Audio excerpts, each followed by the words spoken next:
सफाई निस्फ ईमान है। सेहतमंद जिंदगी के लिए अपने घर, मोहल्ले और शहर को साफ रखना बेहद जरूरी है। बहैसियत जिम्मेदार शहरी हमें अपने हिस्से का काम करना चाहिए। नारोवाल में हुकूमत की जानिब से गलियों और सड़कों की सफाई की जा रही है। मजीद जानते हैं नुमाइंदा बोल न्यूज़ फारूक अब्दुल्ला से। जी, सफाई निस्फ ईमान है। सेहतमंद ज़िंदगी के लिए अपने घर को, मोहल्ले को और शहर को साफ़ रखना बहुत ज़रूरी है। अपने मोहल्ले को, घर को और शहर को साफ़ रखना गवर्नमेंट के साथ साथ हमारी ज़िम्मेदारी भी है।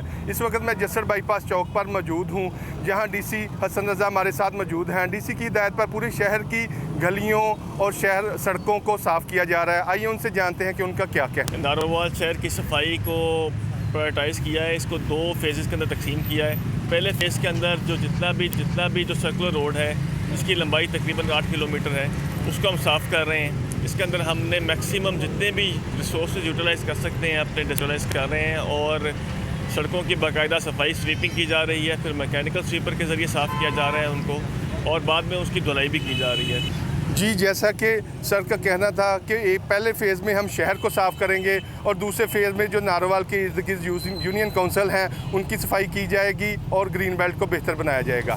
जी, सब्सक्राइब करें और बेल दबाएं ताकि कोई खबर रह न जाए।